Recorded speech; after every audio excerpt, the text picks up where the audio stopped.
work sellout of food most nights. Yeah, it's really nice. You'll drive past at like 8:45 and they'll be shut. Really? Yeah, they're just sold out already. Wow. Yeah. They need to open on Sundays. They do. I've been on Don't talking like about that, that. yeah. I think that's actually coming. Okay. Yeah. Now we've got all of that sorted. Sorry, yeah. Alright guys, welcome back to our third topic. So today we're going to be learning a little bit of a work skill. So what I want to teach you guys today is how to be able to walk into a situation and identify environmental things that could cause a fall. So that's what we're really focusing on today. Should be really good. So we'll go over our lesson goals, do a few activities, look at a bit of a falls hazard scenario, and then just do a recap. So like we've been doing all along, everything's nice and clear, toilets are there, know the evacuation route, take a break if you need it, get up and stretch, get water as you need it, it's pretty good. Keep being respectful and polite, it's doing a great job, thank you. Okay, so in today's session we're going to be talking about environmental causes of falls. So this includes exploring how hazards in the physical environment can contribute to the risk of falls. We'll learn about common environmental factors and practice identifying them. So that's good. So at the end of this you should have a pretty good concept of what it's all about, be able to identify common hazards, and just like we were speaking about last session, recognising the importance of creating a safe environment in lots of different settings, wherever you are. Okay, so the definition of an environmental falls risk is an environmental falls risk hazard refers to any condition or element in the physical environment that increases the likelihood of a person experiencing a fall. So anything in our environment that, you know, if there's a cord running across the walkway, not necessarily going to fall on that, but if we're busy and multitasking, it's definitely going to increase our risk of having a fall. We'll talk. So, I wanted us to go around and just share a story. So I know we've spoken a lot about falls in the past sessions, but specifically, if you've tripped over something, or there's been a hazard, or you've fallen into a hole, not looking where you're going, and just share, or if you know someone or have seen someone fall over something, and just share a bit of a personal experience. You go first, Phil? Sure. You're on my left, you go first. Yep. Well, it's just yesterday that it happened in my house. Oh, really? And I've got a hard floor. It's like concrete, and then it's got this fake, it's lino. It's not wood. It's not the softness of wood. It's lino on concrete. And there was a container, and the lid was off. So just a container lid on the floor. Someone stepped on it, it slipped, it slid, and the person slipped. And yeah, there it was, a lid of a container on the floor. That was no good. Yeah. And we also, then during the week, I've had a little, like a mat, a mat had a rubber back, and putting my foot on it, it was just went like that. So I'm glad I could grab onto something and not fall. Even with the rubber backing? Well, I don't know if it's rubber back. It looks rubber back. Yeah, but it's slipped. It slipped. Yeah. Anyway, Yeah. so I'm glad you didn't fall too badly. I'm glad you can still be here I know. in hospital. I can fall over anytime. I can be standing up, look over there, and fall. So anyway. Yeah, why is that, Phil? Oh, I've got a couple of reasons. Yeah. Yeah. Yeah, you get a bit dizzy or something. Maybe I'll get dizzy. Yeah. So I can be standing there, a car can go past, and I can fall onto the road just because I'm dizzy. Then I've got numb toes, and I went through some time of stubbing my toe all the time, and I told one old friend that I had, she said, "Oh, it hurts so much when you stub your toe." And I just said, "Well, that's a problem. I can't feel my toes." So that's why I'm stubbing them. But anyway. And so my toe, I don't quite often know where my toe or my foot is in space, and then Yeah, so you've got to be really careful. You're really aware of all this stuff. Yeah, so this will be perfect for you. I'm glad. And you, Wendy? I've I've had a few falls, but in terms of the workplace, so I always wear to work nice leather appropriate shoes, but in a tiled house, taking the client from the bathroom to her room, it was tiled floor, and I'm always thinking about the client, but I wasn't thinking about myself, and they're often rushing. So I took the client up to the room, and there'd be little drip, drip, drip on the tiles, which were shiny tiles. And then you're racing back to do your job. And I didn't actually fall, but and I caught myself, it could have been bad. It's when I was not present with myself, I was thinking about the client. Yeah, it was one of those, because I nearly fell, and it wouldn't have been good, because on hard tops. Yeah, I'm glad you didn't completely fall. But yeah, it's amazing, isn't it? Just a little bit of drip of water on the floor. Yeah. Such a small thing. Simple one, but yeah. Sweet. Dan, heard from you in a while. So I look just like that guy there. This is actually a photo of Dan. And I was riding a push bike, yeah. Oh, on a push bike. Yeah, I think I can jump that, no worries. And so I ended up just like that. Oh no. And I thought, that was probably not a good idea. So I thought I could do something that was beyond my capabilities, basically. We've all been there. I hadn't. So I don't know what they call that. It's called like delusions of grandeur, something like that. The proper mental health aspect of that Yeah, later on. definitely. We're going to talk to that chap. Yeah, be our next session. Yeah. Oh, were you okay? Yeah. Yeah. Except for the embarrassment, like, oh, Did somebody anyone saw see that that? and I said, oh, wow. It could have been really bad, like that probably looks really bad. People do get up out of that and go, whoa, what happened there? Yeah. It would definitely be embarrassing. Yeah. The point about that is I find it bizarre that people love to watch Fail videos. like this on the YouTube or something of people falling, and they find it hilarious. No. I find it really uncomfortable to watch. Do you? Yeah, I don't like seeing people. I like little ones, but anything that it's like that person's definitely injured. Yeah, I think if they're okay, Yeah. like when the Prime Minister fell over, from John Howard. Sorry, I just found it so funny. He was fine, it was just a little trip. I think it's when I fall over, I can find it funny, as long as I'm not too hurt. But you just don't like it when I think it's something about when I became a mother. Yeah, So when I became a mother, just lots of things kind of shocked me, and I don't find them funny anymore. Yeah, well, it's not really a funny matter, but yeah, fair enough. Sorry to interrupt. No, you're right. I needed the time. I think I did so many of those in my youth that I think I'm a little bit more conservative these days. But I suppose last time I would have fallen over would have been walking the dogs. Yeah. Just always more focused on them than on myself, and there's always little potholes on the dirt road that we walk along, and throwing sticks. And I think last time I was trying to wrangle the dogs just because the farmer was coming through with his truck. So just trying to make sure that the dogs didn't get in his way. And I was walking backwards and just stepped in a pothole and went. I was very very casually, because I was already crouching down to grab the dogs. So, but yeah, like you were saying, I knew that someone saw it. So that was super fun. I was looking in the eye as I fell backwards, and then as I sort of rocked back, I could see him laughing. I was like, glad I made his morning. Yeah. Wendy wouldn't have laughed. Yeah. You okay? I think he would have laughed, because I sort of did that egg roll, like that.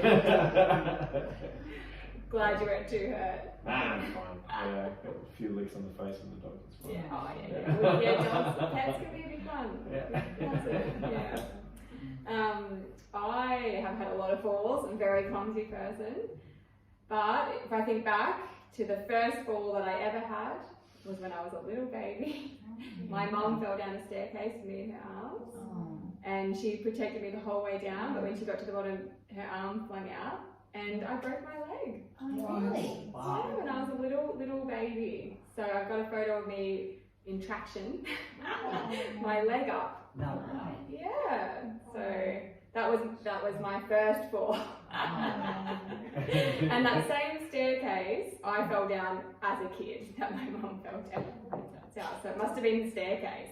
Yeah. Dan would know that. Yeah. Yeah, that staircase.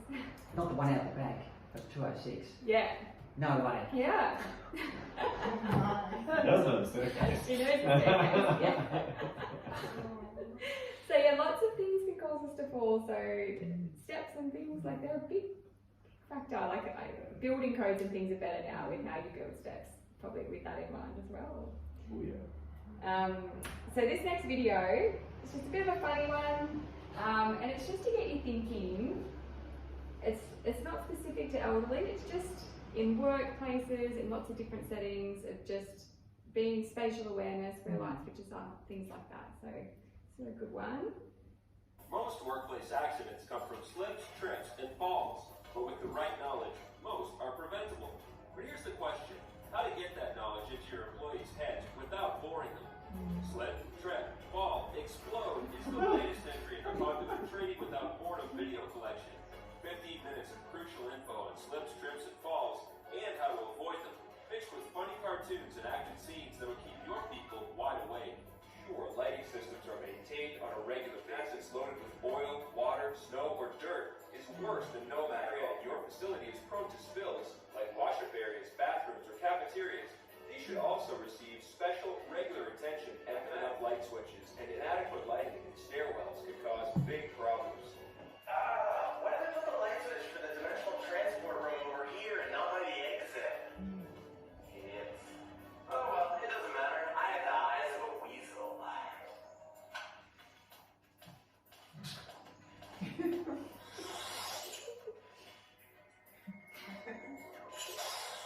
Hello. It's nice to meet you. Would you like to hear my opinion about goats? If you drop it, pick it up. If you spill it, wipe it up. And if you see a spill or object in the walking path, don't wait for it to hurt someone. Clean it up yourself. Hey, Pete, someone spilled oil down there. Think we should clean it up? Yeah, they did a job. We didn't do it. Oh, yeah, you're right.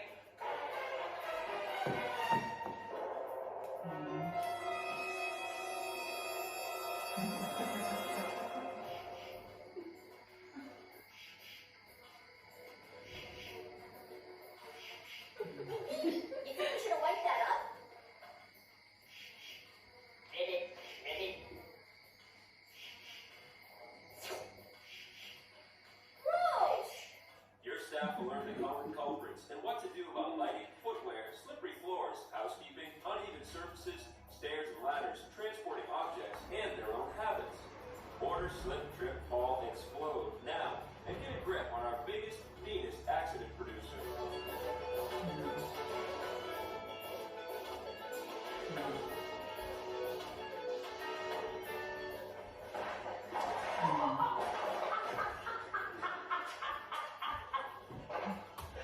Okay. Most workplace accidents come from So it just gives you a bit of an idea. You're not going to probably turn into frogs if you slip over on something, but stranger things have happened. So we're just going to break into pairs again, and I just want you to brainstorm some ideas of what you think could cause a fall. So you can go back to your groups you're in before, or pick new partners. Probably just easier. So yeah, just have a little bit of a think, and then we'll come back together and see what we've come up with. Yeah. How general is Shoes. What are we talking about? Sorry. what can cause falls? Like clutter. Good shoes and like straight. What about Shoes, you, good David? shoes for sport.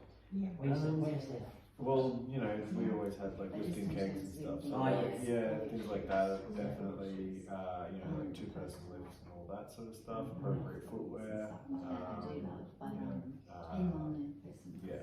Because you guys work in a brewery, don't you? Must be heaps of hazards around. Plenty. Yeah. And there's literally always hoses running along the ground, Yeah. things like that. So yeah, it is probably the most Yeah. the most hazardous sort of work environment, I think. almost you could imagine. Do they have the safety guys? Yeah. It's pretty hard. Yeah, they actually once that safety manager started, they actually turned the entire place around. Won a bunch of awards and stuff for safety. So Really? Yeah, absolutely. Yeah, just by What the workplace did? Yeah, okay. yeah, Queensland Safety Awards. Right. That's a So- It is, but I think that's just because the industry as a whole, it was like we were in such stark contrast to everyone else because we focus on it. So, yes, there's always consistencies there with the messaging of, like, you've got to keep this about you, you've got to talk to whoever's in control of the space first before you, like, if you're walking into the brew house itself, because you never know if there might be caustic on the ground or something, you may not have appropriate footwear.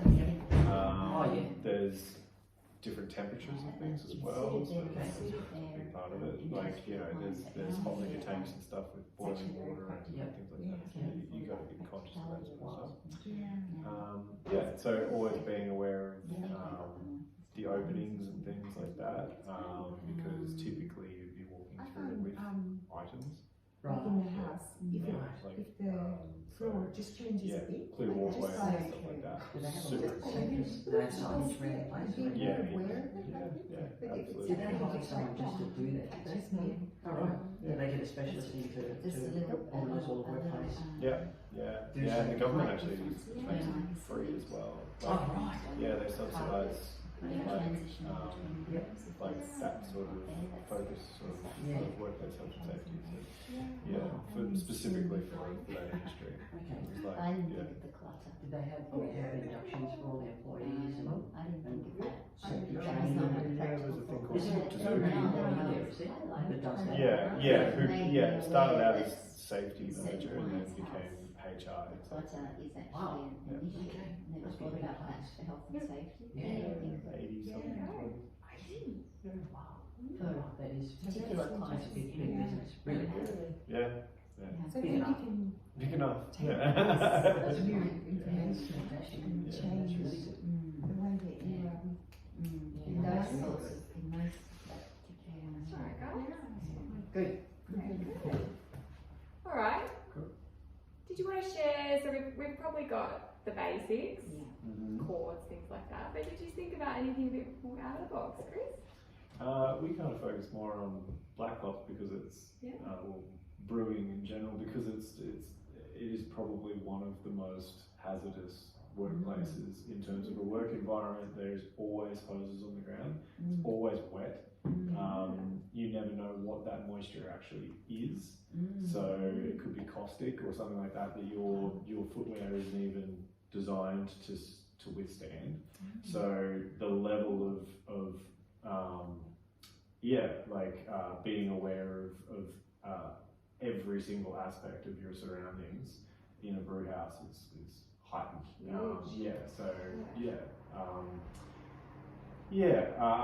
So I would say that and construction, my two backgrounds with workplace health and safety.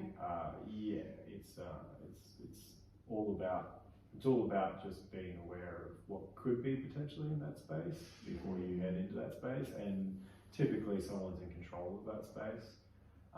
So making sure that you communicate with them before, or getting the okay with them before you walk into their control area. Quite sort of good strategies for brew houses to try and help, or can it be a bit loose? Definitely in craft brewing, it's notoriously bad for being fast and loose, and no one's effectively trained or anything like that. Like I was fortunate that we had a safety manager put on. Company knew that there was a lot of subsidies out there for focusing on safety. So use them. yeah, absolutely, and then won a bunch of awards off the back of it. So I saw the really fast and loose aspect when there's like 5 employees, all the way up to 80 something employees, where we had literally won awards for our standard of practice. So keeping your head on a swivel is probably just rule number 1, 2, and 3, really. Yeah, you just you've got to be aware, and proper PPE and all that. Very good. Jen, you've probably got lots of knowledge on safety in these sort of areas. Probably focused on that a lot in your career. Or was it more in different kind of, not necessarily trip hazards? Yeah, a couple of interesting stories there. So I came out of the safety industry. I was a safety superintendent for a little while with a crushing mining company. But when I worked in the oil industry on oil rigs, so safety there was pretty much on the way I behaved in the workplace. Yeah. Not so much what they did to prevent me from getting myself hurt. So it was really, the two environments are really juxtapositioned in such a way, is that if you could invent 10,000 hazards and say, okay, go in there and work in there, versus another workplace that would say, there's 10,000 hazards, we're going to eliminate all of them, as many as we can, to keep you safe. So there's somewhere in between the two, where there's a responsibility for the person in the hazardous environment to be aware of the hazards, but in industry there's what they call a cost-benefit analysis. So safety is really balanced against cost. So there is a rule in industry that says that if the cost outweighs the benefit of elimination, so elimination might cost $100,000, so they'll go and put in hazard control, hazard identification and control as a method rather than spend $100,000.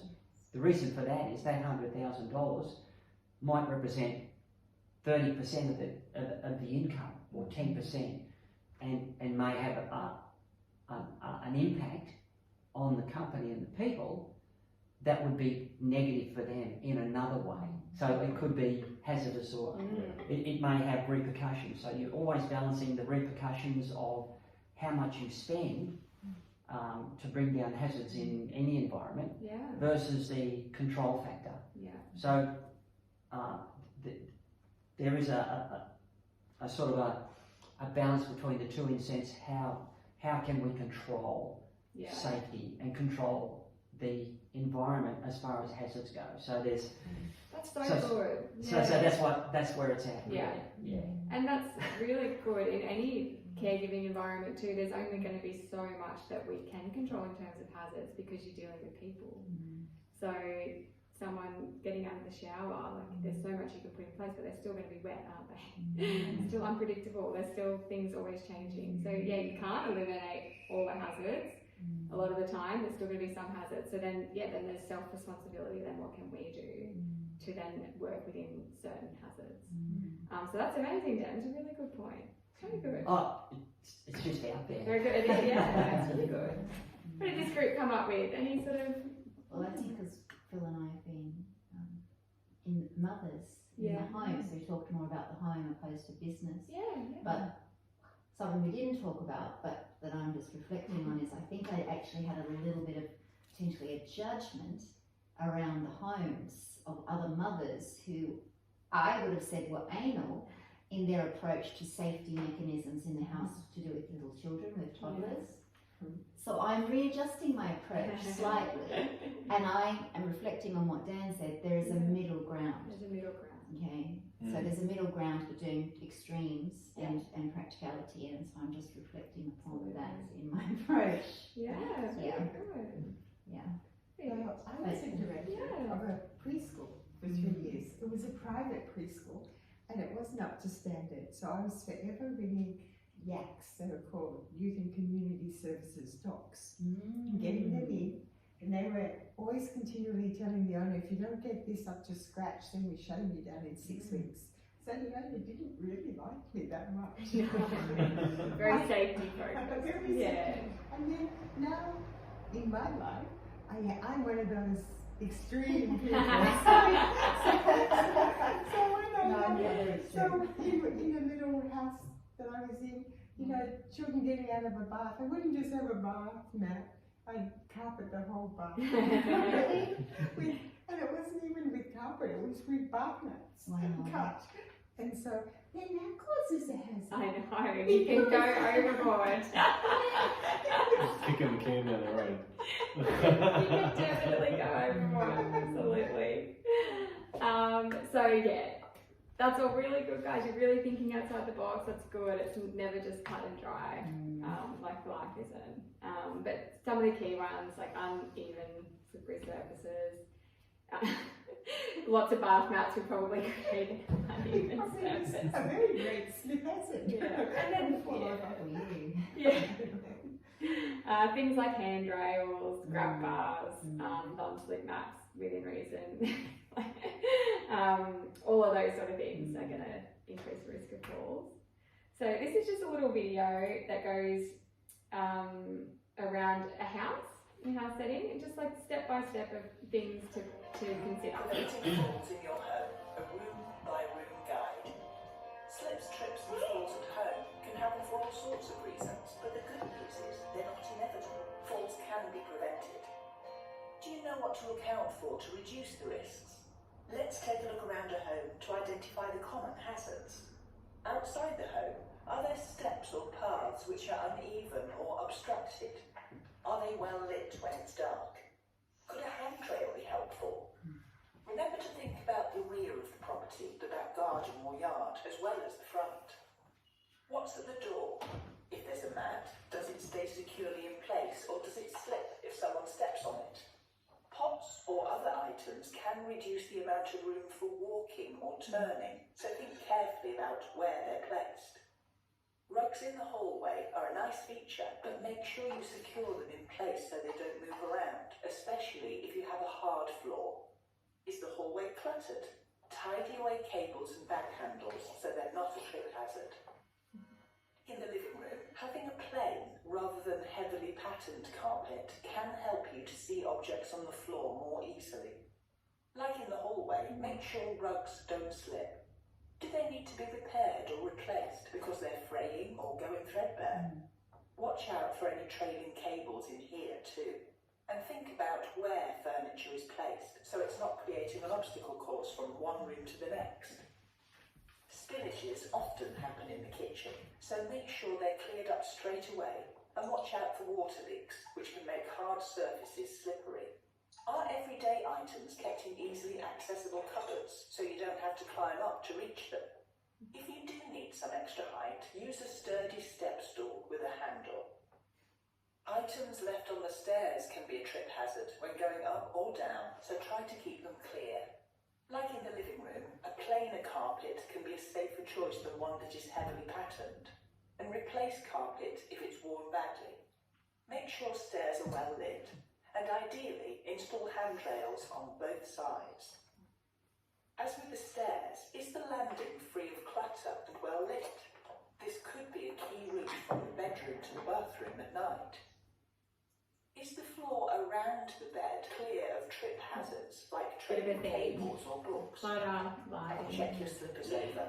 Do they fit well? Have the soles become too worn and shiny? Ill-fitting, worn or flimsy slippers are a common cause of falls at home, but they're easy and affordable to replace. Lots of falls happen in the bathroom, so take the time to dry wet floors. Do you have a non-slip bath or shower mat? Handrails are also they can be installed by the toilet and bath. Handrails are great. Yeah.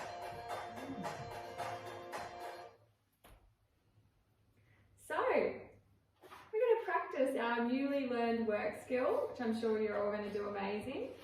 So, we're going to circle the hazards. Yeah.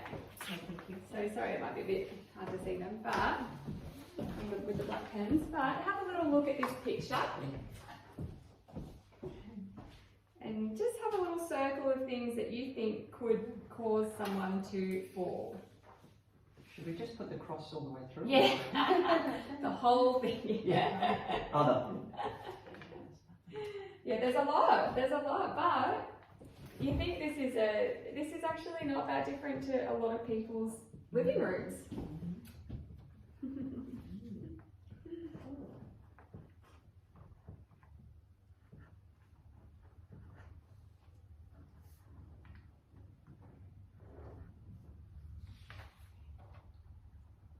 Even your little dog. Yeah, that's right.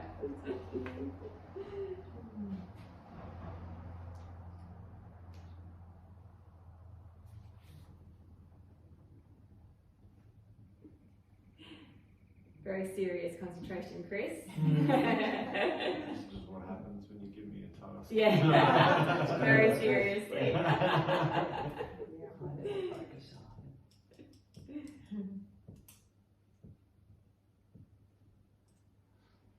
So, I'm still wondering whether I should circle the dog or not, actually. I did. 100%. No worries. 100%. Oh, dogs better exist somewhere. Yeah, I know. Poor dog. We're gonna pick on the dog in this picture. We are. Really? I wouldn't have circled him. Yeah. I'm a dog lover too, but So that's probably a good one to start. So if you look in this picture, you've got her walking along. Could be an older person, even a young person, and something really exciting happens over here. And as she's walking, the dog runs across the floor and trips her over, or just circles around her feet. Dogs are actually a huge hazard when it comes to falls. Pets, particularly dogs though. Particularly dogs, they're going to very easily trip you up. So dogs for sure. What else do we think, guys? The water next to the water bowl. Yeah, with a slip here. And just the water bowl in general. Yeah. Yeah. The rug in two Absolutely. spots. 2 spots, very good. actually I can see 3. Oh, the frame. Yeah. Are we? Yeah. Yes. Yeah, right. Here we go. Safety Phil. Sorry. I'm not surprised. Yeah, I'll take a back seat to that. Very good, Phil. Good. The crutches are kind of precariously placed, but also probably helpful and better off not next to the stairs. Absolutely. Same as a walking frame. Yep. Not much good tour over there. A lot of falls happen, people walking to their walking aids. Very common. Very common. So when you're helping people, and actually nurses and caregivers do it. You help someone to bed, and then you put their walking frame in the corner out of the way. Yeah. It's no good to them over there. So finding a close spot, but obviously still trying not to put it in a hazardous spot. What else can we see? Well, that sometimes good. Wendy? Clutter on the stairs. Yeah, clutter on the stairs. There you go. Good pickup of the clutter, Wendy. Yeah. Good thinking, well. Dan? I know all the easy ones are taken. I know. So I'm going to go right out there, Yeah. and I'm circling the clock. The clock. Because the Yeah, time of night. No, it's an anxious, like, oh, I'm running late. Anyway, I love it. I'm going to take that. I looked at the clock and was like, Light. 10 past 10, it could be 10 past 10 p.m. Yeah, it's Maybe late she at should be in night. bed. I don't wear a watch for that reason. Anxious. Absolutely late. There's a hazard right away. Maybe the candles. Yeah. You know, they could have fall off. Bit of a hazard there. Okay. The candle The Lights? thing that says Maybe they're dance not or good enough whatever. light. Is that what that What's that says? say? Oh, Like this the one? little Yeah, the the box. box. Probably everything's on the table. Yeah. Or Boozing. Yes. Oh. Yeah. Yeah, good one, Chris. Of course, Chris got that one. Yeah, no, right on. Lack of handrail on the right hand side. Yes. Yeah. Oh, Absolutely. mate. And then one. And then just the chairs being kind of not very well positioned. One's out and one could probably be at the end of the Yeah. table. Also the wheels Yeah. slip out from people. Yeah. Yeah. Little thongs here Yes. could trip you up a little bit. Not the best footwear. Yes. Yeah. Really good, guys. It's perfect. Well done. Everyone gets a chocolate because you all can now effectively identify hazards in the workplace. Good job. I've got a little picture here of my living room last night. So we've got a 2-year-old climbing up a little staircase with a blanket wrapped around him. What could go wrong there? And we've got over here hopping down off a chair onto a bike, as the landing to help you down, as the stairs down. So, a lot of hazards happening in this picture. A lot of daredevil. A lot of daredevil, yeah. So the blanket wrapped around you, you could trip on that. And stepping down, like the wheels again, if your surface isn't solid, you can slip. So if you see people doing this, not likely, but clothing. So with the blanket clothing, just, you know, you can actually trip up on clothing. And the surface that you're stepping onto. Yeah, keeping it in mind. That's my daredevils there. So basically, just any environment that you go into now, guys, you can walk into this situation, your client, and think, oh, okay, what can I do to help this? It can be subtle. Like we've been talking about in previous sessions too, people, if you tried to go in there and say, oh, get rid of your dog, throw that mat in the bin too, you're probably not going to be received very well. So it's just slowly building rapport and having an understanding of why it's so important to help moving this situation in the right direction. Because if you didn't have that understanding of why it's so important, you're not going to try to change it, are you? So understanding why it's so important and then slowly making changes. And Dan's really good point, we're not going to get rid of the dog. You know, that's not a hazard that we're going to eliminate. So what can we do as the person to make it safer and educate and bring awareness to it? So good job. Well done, everyone. So good. Does anyone have any questions? Any feedback? I thought, when I looked at this picture, so my mind said, what are all the obvious ones? And that's a really hard thing, even as a safety person. They say to you, go in there, find all the hazards, and then do your stuff to eliminate them and get people to manage it.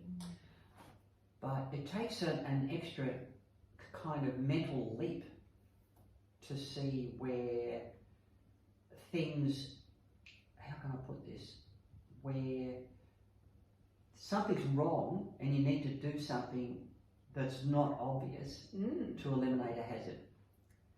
And Chris did just that. So, yeah. And what he did was, he put, when he said put another set of handrails on the other side there, that speaks volumes of intelligence. Yeah, absolutely. Right? And so I won't keep you long. A quick backstory is that, the lady at our place where I live, she fell down the stairs. And so we pushed for handrails, but they put the handrails in the same side as the railing is. Like it's a cutaway and you can put your hands on there, and they put the handrails on that side. Yeah. And so I thought, no, that's not a good idea. Yeah. So we had the handrails moved over to the so that she had two hands. Yeah. And that's the key, is because when she fell, there's a backstory there. She took her hands off there, and then she fell down the stairs, lost her footing. And if she'd have had two hand places, then she may have been able to hold herself. So to me, that's what you call proactive safety, not reactive, but proactive. So which is what we want to be doing. Yeah, that was thinking outside the box kind of thing. Yeah. So and that takes a special talent really when you think about it, to say, oh yeah, there's potential there, and then solving that potential, and that requires that additional foresight, if you like, into what's actually going on. We often refer to that as like critical thinking. Yeah. So it's that kudos extra to high Chris level. as far as that goes. Yeah. And, so I thought that was really, really good. Really good. Really good. Yeah. Yeah. Well done. I think all of you will be able to take that with you now and just like have that extra insight maybe.